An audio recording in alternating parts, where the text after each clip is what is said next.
Hello everyone, Brandon here. Doing a little quick video. We're putting together some spare parts for the car. We already got car on the ground, pretty much ready to go. We're waiting on some stickers. We just got that finalized a little earlier today, so waiting on the graphics guy to get those printed out for us. But here we are. We're going to make a 4-bar for the car. For those that don't know, basically just a tube that's threaded on each end. Then with some FK rod ends, heim joints on the end of it as well on each end. And these are right hand and left hand threads, so you can turn the tube and adjust the length pretty easily. I'm going to go through putting it together. I like to use these style tubes. They're a little bit heavier. They're heavier duty, and then they're notched out so you can fit a wrench on the end there to make breaking them apart a little bit easier. So to start, I've already unboxed or unwrapped the FK rod ends. And I got some of this CB2 Redline grease.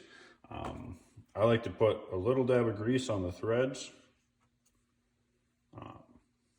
Just keep everything freed up. You don't want to have an issue when you're trying to adjust the car really quick right before the feature where all of a sudden your bars won't break loose, nothing comes free. And all of a sudden you're scrambling to try to get the car adjusted because everything is seized together. So we like to use just a little bit of grease in the threads to keep everything free. And I like to turn it all the way to the top. Then I'll screw it back down roughly to about where it needs to be. That way we get grease on the whole thing. All of the threads there, I have a little bit of grease in them. The worst thing is when you're at the racetrack and it's locked up, you're rushing to get to the racetrack, you're rushing to make your adjustment, and you can't do it. So screw the left-hand thread one in if you see I'm spinning it backwards.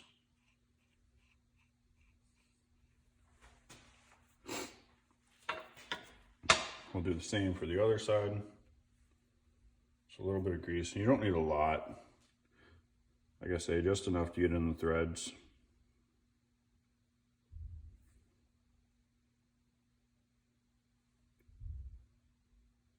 I know people that have used anti-seize because they're worried about these coming loose.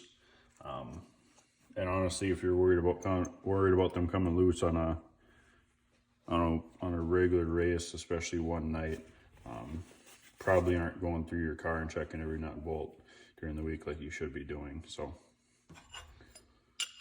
that one's a little tight right there. I think that's a used jam nut. That's probably why. There we go.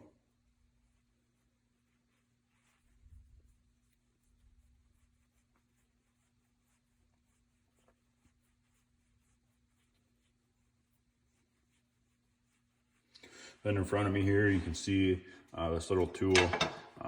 It's for setting our bar lengths.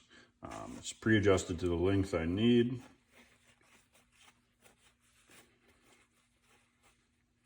But I'll get it close, and then we'll set it on and adjust as needed. I'm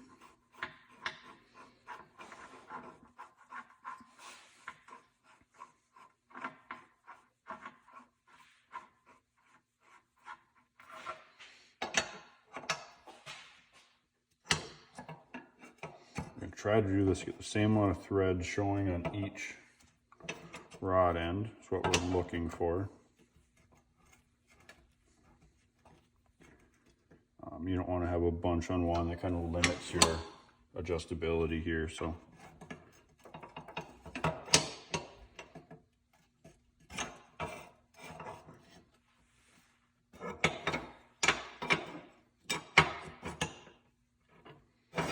we got that dropped on there. It looks like I need to shorten it up by about 1/4 inch. So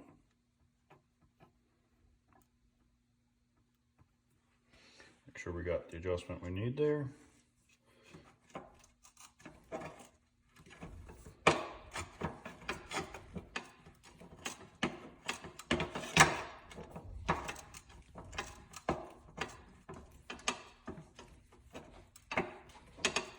That one seems pretty stiff.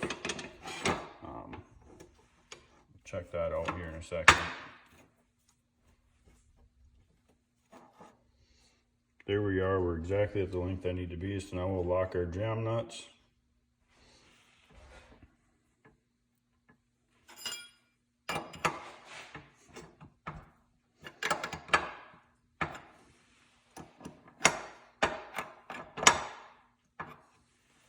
I really like how that one locked.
Like I said, I like having the ones with the ground down ends, so you can put a second wrench on it when you're tightening or loosening.